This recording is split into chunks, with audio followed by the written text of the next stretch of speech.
Muy buenas tardes para todos los que nos están escuchando en el día de hoy en esta maravillosa plataforma de TGU, donde trasciende a través del tiempo, porque sabemos que las futuras generaciones también necesitan entender estos conceptos desde los neurotransmisores de neurociencia y cómo conectan dicha escritura a saber la lectura bíblica. En este caso, hoy vamos a continuar, porque este es un seminario lunes, martes y miércoles, donde estamos ahorita en el libro de Números en la Biblia, y hoy vamos a continuar con el capítulo 12. Por supuesto, leyéndolo del gran maestro que conocemos, John Maxwell, donde está escrito en la Biblia de liderazgo de él. A continuación, vamos a comentar ante la lectura liderazgo de la crítica y la confrontación que viene con el territorio. Como menciona John Maxwell, dice así: los líderes pueden estar seguros de los verdaderos y de dos verdades que son muy importantes que lo sepan. La primera serán criticados. La segunda, que la crítica siempre cambiará al líder.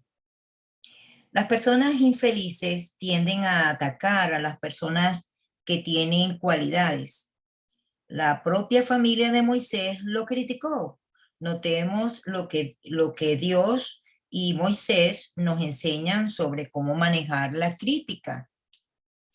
Número 1, mantener la humildad. Número 2, afrontar la crítica de que está cayendo mal, afrontarla.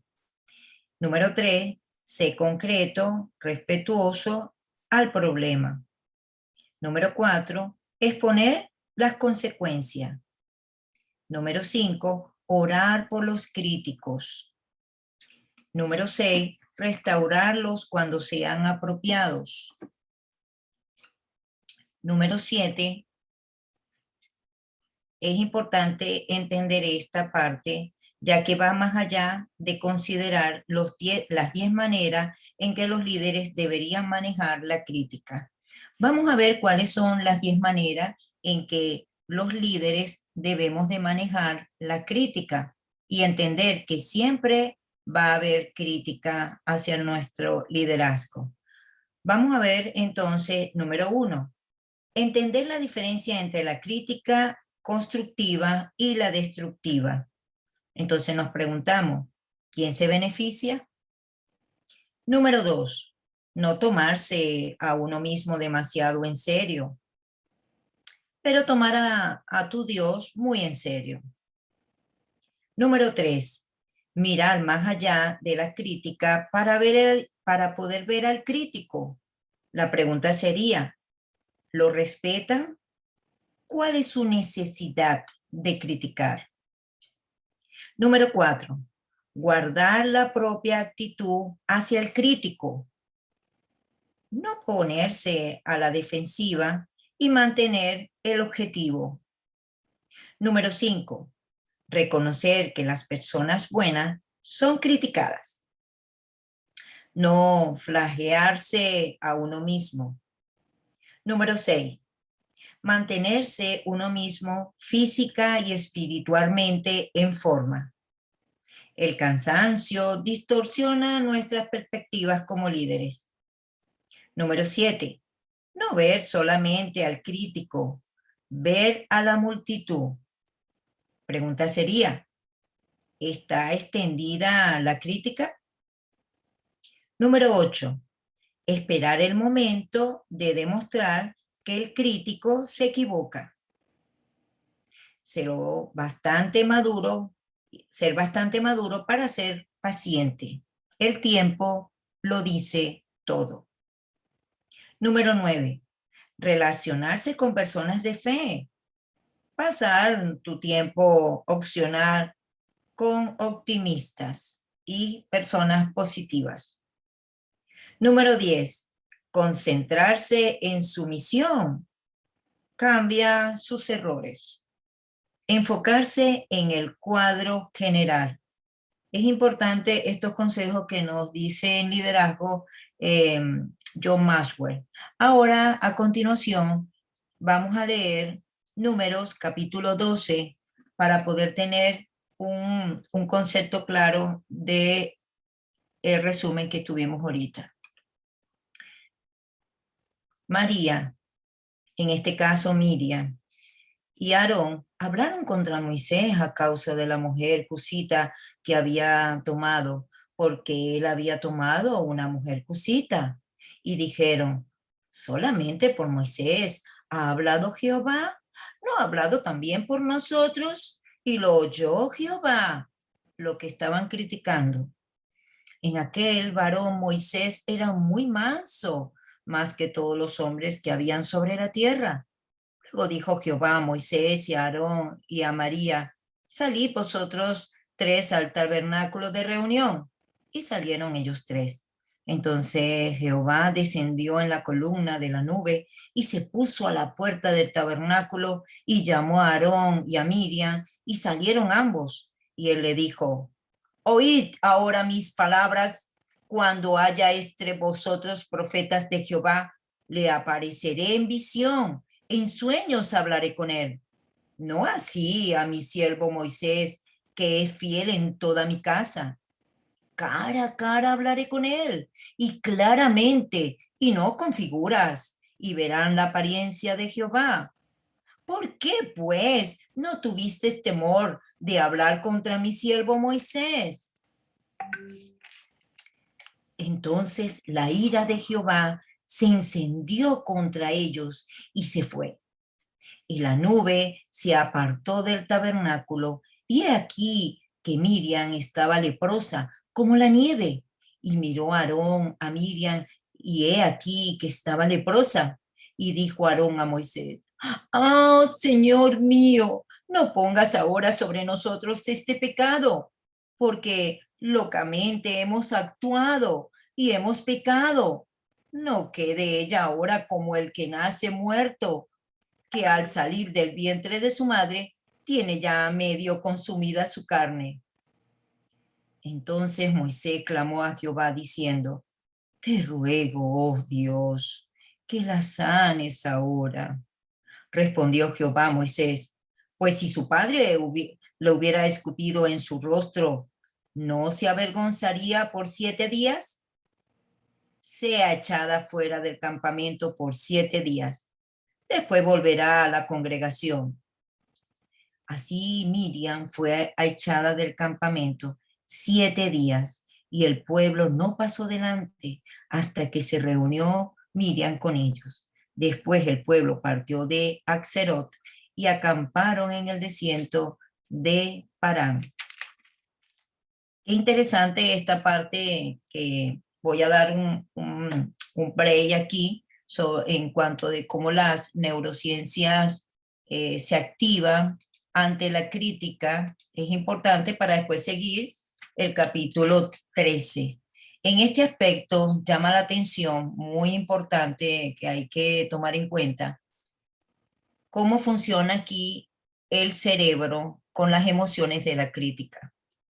¿Por qué el cerebro? Sería la pregunta como coach que nos hacemos. ¿Por qué el cerebro se enfoca siempre en lo negativo en vez de valorar lo positivo?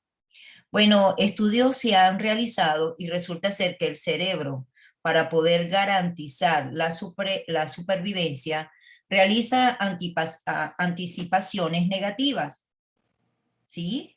Negativa. A su vez, se nutre de lo negativo que ya ha pasado. Su inclinación de lo negativo hace que para nosotros sea normal valorar más lo negativo que lo positivo. De esa forma, lo malo se presenta con más fuerza que lo bueno. Entonces, aquí podemos ver que también la función del cerebro cuando se enfoca en lo negativo es porque su función es detectar la amenaza de contra la supervivencia. Y este punto es importante que se descubrió los científicos también, de que la persona es crítica es porque la felicidad no es su prioridad. Esto me impresionó. sea, la persona que tiende a criticar hacia otra persona es porque la felicidad no es su prioridad. Por eso encontrar el bienestar el día a día es una tarea que cada uno de nosotros tenemos que formarnos para poder realizarlo independientemente. No está fuera, está dentro de nosotros. Entonces, si tomamos en cuenta esta inclinación natural de nuestro cerebro, a eso le podemos agregar que no somos educados para ser felices ni para poder tener las emociones positivas. Entenderemos también por qué el bienestar cuesta tanto vivirlo día a día. También la inclinación natural hacia lo negativo explica por qué cuando dejamos vagar nuestra mente suele pararse en algo que nos falta, no en lo que ya tenemos, a saber, el presente. Se enfoca en el pasado, evita recuerdos placenteros y se trae recuerdos que le hicieron daño. En mi experiencia como neurocoach ontológico en PNL y de vida, que he vivido en toda esta época de mi vida, he explorado y me ha fascinado estudiar este comportamiento del humano en el ámbito espiritual del ser. Y he descubierto que la clave de la clave para que la persona pueda activar la felicidad en el presente es la gratitud, una gratitud sincera por todos los acontecimientos que nos suceden. Y cuando uno lo experimenta en el día a día, literalmente uno es feliz. Entonces, y este comportamiento del cerebro pasa lo mismo con las relaciones interpersonales. Ejemplo, el efecto negativo, discusiones, desacuerdos, peleas, tiende siempre la persona a enfocarse en los momentos negativos en vez de las relaciones positivas que vivió con la persona. Por eso es que hay gente que se enfoca en donde está el pañuelo blanco, se enfoca en el punto negro, en vez de ver todo el enfoque de la blancura hacia un pañuelo o de una pared. Entonces, es por eso, porque el cerebro se enfoca en lo negativo. No tenemos al mejor aliado para buscar el bienestar. eh, Tenemos que buscarlo desde el sistema de conciencia, encargarnos a explorar la conciencia de por qué tenemos que llevar hacia la felicidad, para poder protegernos de aquello que si nosotros no podemos evitar, que está fuera de nosotros y que genera un estado de malestar. Debemos de evitar de interpretar como algo amenazante todo lo que nos rodea, personas, cosas, situaciones, externo y externo. ¿Por qué tenemos que evitarlo? Porque todo tiene una razón de ser. En nuestra tarea todos los días encontrar pensamientos y emociones adecuadas, positivas, para activar dicha felicidad, manteniendo un estado de ánimo estable y proyectándonos a un futuro de una manera de esperanza, favorable, y por si fuera maravilloso, ser ejemplos para otros que le podamos modelar. Así, sea imprescindible en las generaciones futuras que también necesitan de dicho bienestar y indicarles el camino para que ellos a su vez puedan conseguir las respuestas que están buscando. Por lo menos en el caso de Miriam, hay varios factores que me puse como coach en neurociencia a indagar y por sentido común, que el sentido común es el menos común de los sentidos, invitar a mi cerebro el comportamiento de Miriam, que pudo haber sido dos cosas, en vista de que el cerebro, según en la crianza, donde se enfocó y ha tenido algún tipo de recuerdos negativos. Veamos a continuación conseguí dos aspectos. Veamos el primero. Uno del primero, el caso de Miriam, en este caso, hermana de Moisés y de Aarón, tenemos que recordar que ella fue la que le puso en una canasta a Moisés y se desprendió de su hermanito a los que él tenía 3 meses. En este caso, también recordemos que ella misma le sugirió a la hija de Faraón que si le parecía traer a la mamá del niño para que lo pudiera amamantar. A su vez, en un tiempo prudencial, ya no vería más a su hermano. Ya ella sabía que iba a crecer en un espacio familiar donde no estaba su hermanito Moisés. También ella no entendía que estaba envuelto en un propósito de Dios, el Dios de Abraham, el Dios de Isaac, el Dios de Jacob, y estaba proyectando a que Moisés iba a liberar al pueblo. Ella no lo sabía, que había un propósito envuelto. En vista de ello, recordemos también que Miriam, cuando se desprende de su hermana Moisés, ella solo tenía 12 años de edad. También entender que su hermano se iba a criar en una realeza, iba a ser un príncipe rodeado de abundancia y ella tendría poca abundancia en el sector donde ella se estaba criando como israelita. Tenía abundancia espiritual, tenía mucha abundancia espiritual, aunque no conocía al Dios verdadero, a saber Jehová, como el Dios de Abraham, el Dios de Isaac y el Dios de Jacob, pero tenían bases espirituales con lo que tenía, pero eran enriquecidos. Pero ella en su corazón posiblemente anhelaba también ese estilo de vida que podía permanecer su hermano Moisés. También en mucho tiempo ella fue creciendo, tenemos que recordar que ella fue privilegiada porque ella era hembra. Entonces ella no corría el peligro o el riesgo de que la agarraran y la mataran, porque ella era una hembra. Entonces ella no se enfocó en la gratitud. Cuando por fin Moisés y Aarón sacaron al pueblo de la esclavitud, Miriam también fue liberada, su hermana.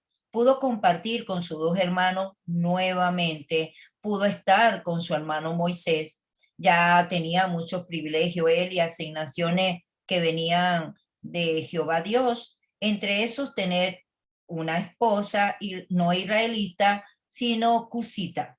También podemos observar que Miriam pudo ser lo más probable racista, ese segundo término que pude conseguir.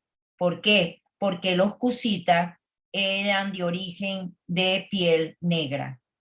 La historia dice que los cusitas eran descendientes de Cus, que era el hijo mayor de Can, el tercer hijo de Noé.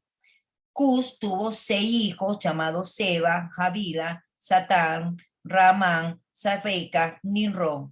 Se especula que los cusitas eran negros. Una referencia lo dice el libro de Jeremías, capítulo 13, versículo 23, de la posibilidad de que cambiaran el color de piel, indicara en ese caso de los cusitas.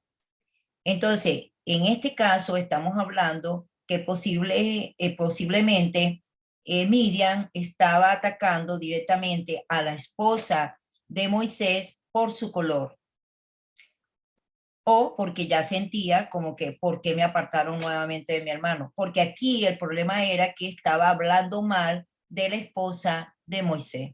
Entonces hay que tener mucho cuidado con el racismo y también cuando hay personas que piensan que porque están en un país se sienten privilegiados, tenemos que ver que Dios es un Dios sin banderas, sin fronteras. Nosotros tenemos que entender que tenemos que ser humildes porque el cerebro, si nosotros lo vemos en dibujo de cerebro, literalmente está agachado de forma como si estuviera orando nuestro cerebro. Dios es un Dios maravilloso, un Dios que no ve color, un Dios que no ve raza, no ve país, no ve bandera. Él simplemente ve al ser humano, porque fuimos creados y hechos a su semejanza.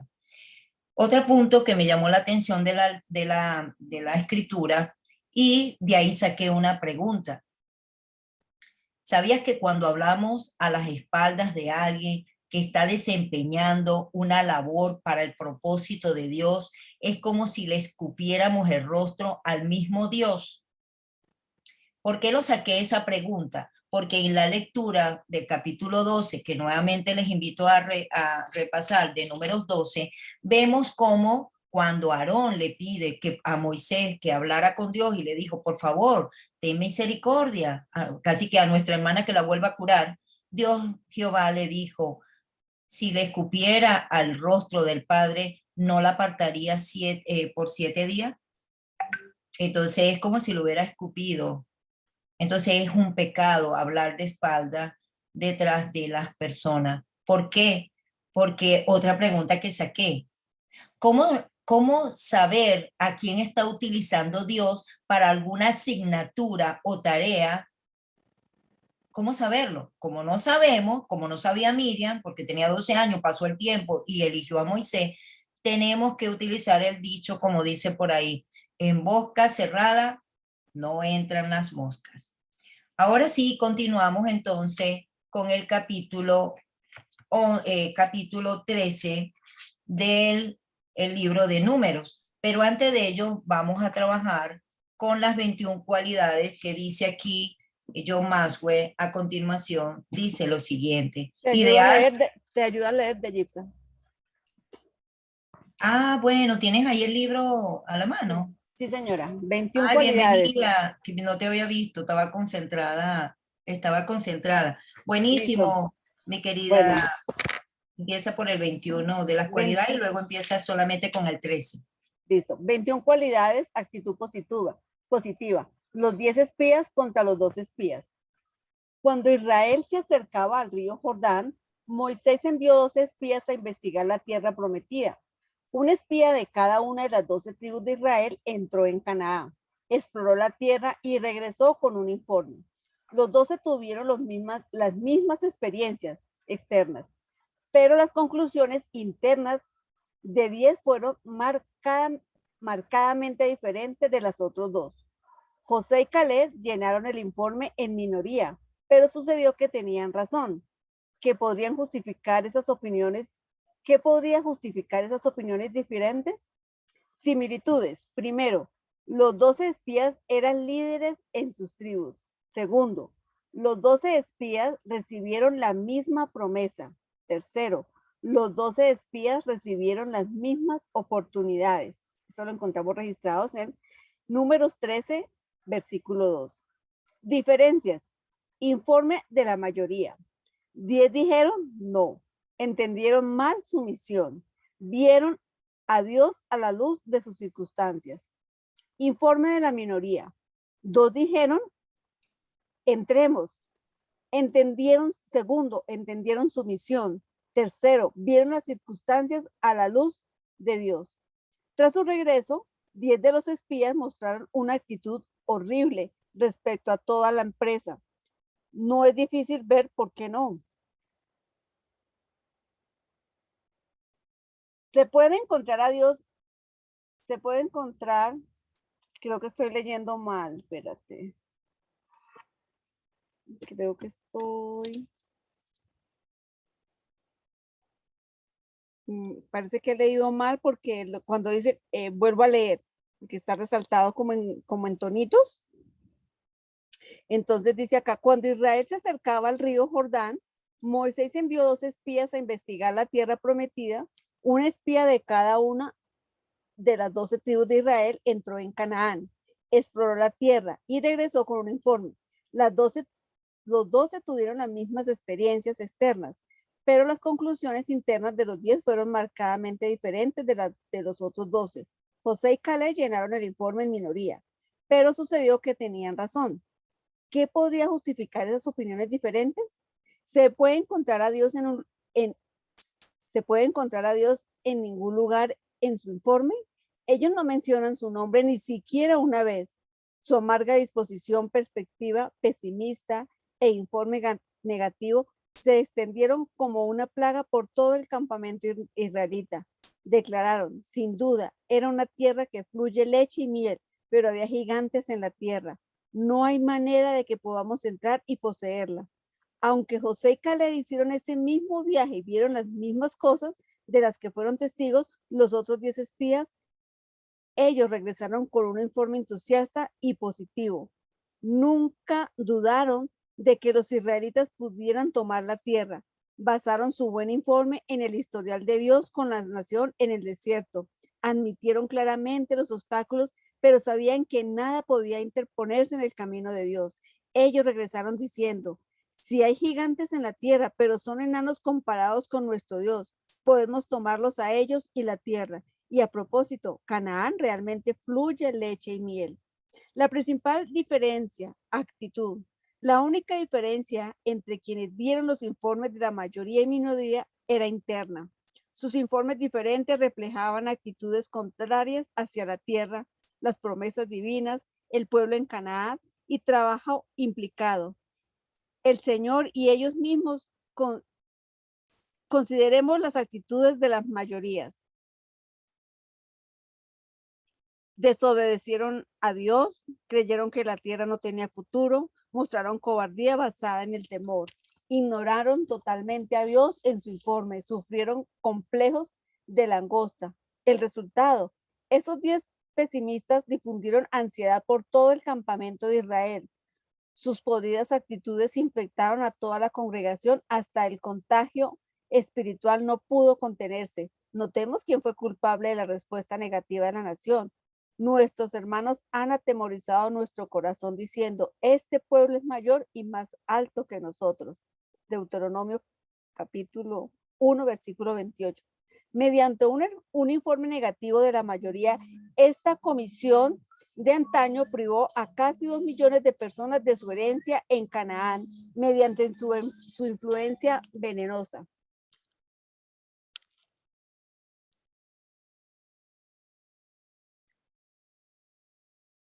Los israelitas fueron llevados de regreso al desierto para morir, y Dios demoró el cumplimiento de su propósito para su pueblo escogido durante 40 frustrantes años.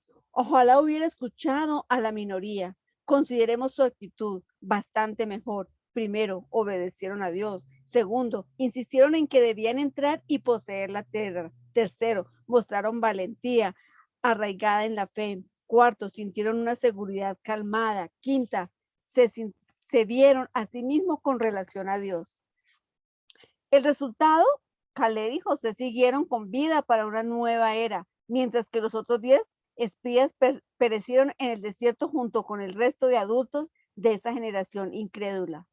Axiomas de actitud. La actitud marca toda la diferencia. El desarrollo de una actitud positiva es el primer paso consciente hacia llegar a ser un líder eficaz. El liderazgo exitoso no puede ser construido sin este bloque crucial. Comprueba las siguientes axiomas de actitud sugeridos por las palabras y acciones de José y Caleb. Primero, nuestra actitud determina nuestro enfoque de la vida. Segundo, nuestra actitud determina nuestras relaciones con las personas.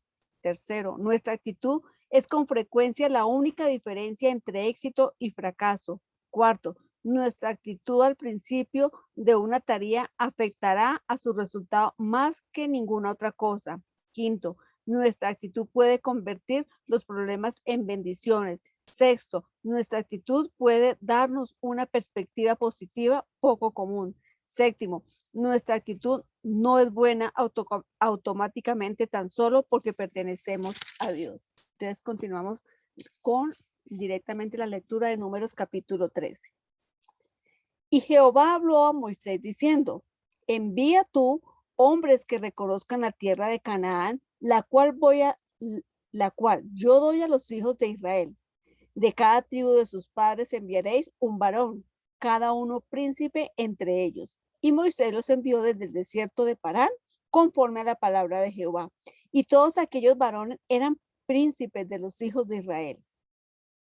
Estos son los nombres de la tribu de Rubén: Samúa, hijo de Zacur; de la tribu de Simeón, Zafat, hijo de Orí; de la tribu de Judá, Caleb, hijo de Jefone; de la tribu de Zacar, Igal, hijo de José; de la tribu de Efraín, Oseas, hijo de Nun; de la tribu de Benjamín, Paltí, hijo de Rafú; de la tribu de Zabulón, Gadiel, hijo de Sodí; de la tribu de José; de la tribu de Manasés, Gadí, hijo de Susi; de la tribu de Dan, Amiel, hijo de Gemalí; de la tribu de Aser, Setur, hijo de Micael; de la tribu de Neftalí, Nabí, hijo de Batsí; de la tribu de Gad, Geuel, hijo de Maquí. Estos son los nombres de los 12 varones, que Moisés envió a reconocer la tierra.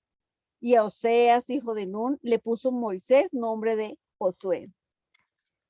Los envió pues Moisés a reconocer la tierra de Canaán, diciéndoles, subid de aquí al Neguev y subid al monte, y observad la tierra como es, y el pueblo que la habita, si es fuerte o débil, si poca o numerosa, como si es fuerte o débil, si poco o numerosa, como es la tierra habitada, si es buena o mala, y cómo son las ciudades habitadas, si son campamentos o plazas fortificadas. ¿Y cómo es el terreno? Si es fértil o estéril, si en él hay árboles o no. Y esforzaos y tomad del fruto del país. Y era el tiempo de las primeras uvas, y ellos subieron y reconocieron la tierra desde el desierto de Sin hasta Rehob, entrando en Amán. Y subieron al Negev y vieron hasta Hebrón, y allí estaba Ayam, Sesai y Talmai, hijos de Anat. Hebrón fue edificada 7 años antes de Zoar en Egipto. Y llegaron hasta el arroyo de Escol, y de allí cortaron un sarmiento con un racimo de uvas, el cual trajeron dos en un palo, y de las granadas y de los higos. Y se llamó aquel lugar el Valle de Escol, por el racimo que recortaron de allí los hijos de Israel, y volvieron de reconocer la tierra al fin de 40 días. Y anduvieron y vinieron a Moisés y a Aarón y a toda la congregación de los hijos de Israel en el desierto de Parán, en Cádiz, y dieron la información a ellos y a toda la congregación, y les mostraron el fruto de la tierra.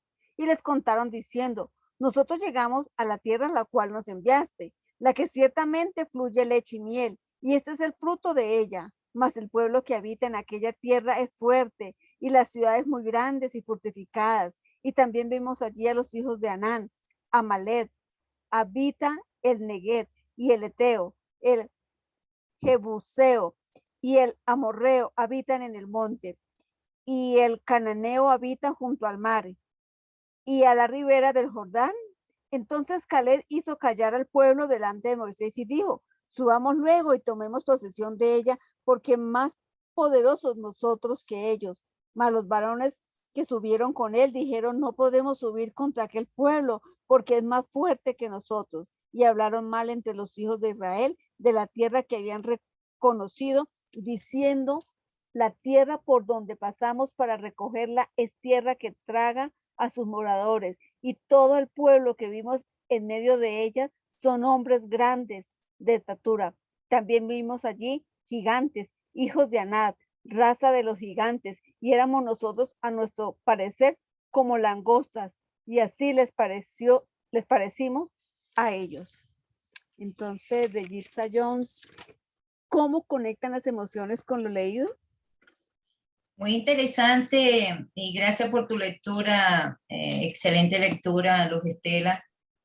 Bueno, fíjate que es importante, ya habíamos visto en número 12 cómo conectó las emociones con la crítica, y ahora que estamos por el número capítulo 13 que acabas de leer, aquí podemos ver los porcentajes de los cuales habían 10 espías, ¿verdad? Que los enviaron para que pudieran hacer un informe.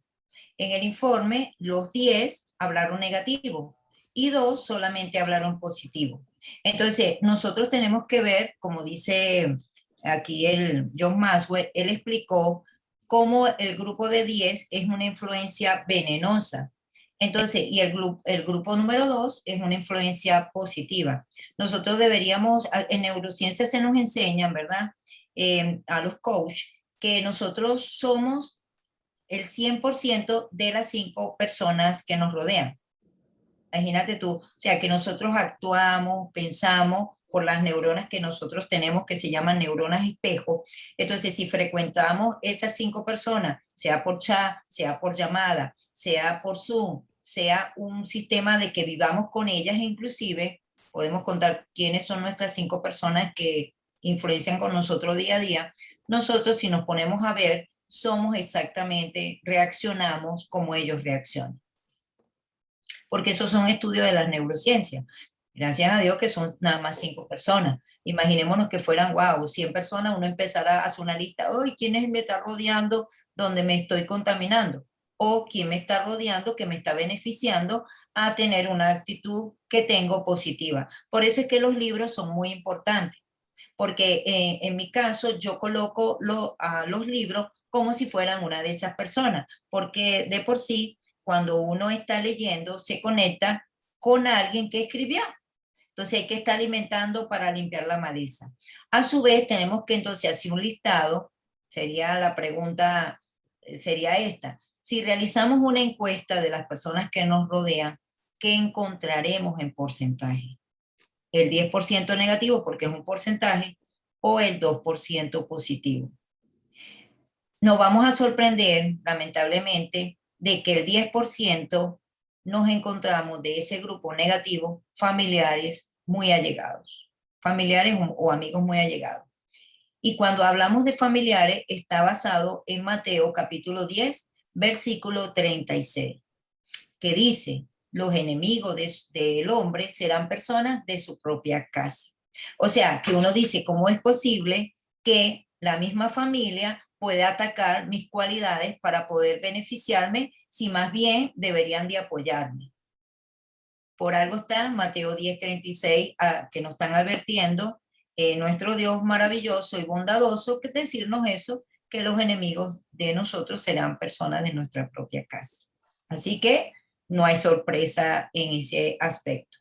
Entonces, muchísimas gracias, mi querida Luz Estela. Aquí tenemos a Evelyn Silva. Evelyn Silva, aunque llegaste ahorita, pero bienvenidas como siempre, en el capítulo 13, después quedó grabado para que escuches el 12. ¿Cómo te conectan a ti desde lo leído en el día de hoy? Hola, feliz tardes a todos.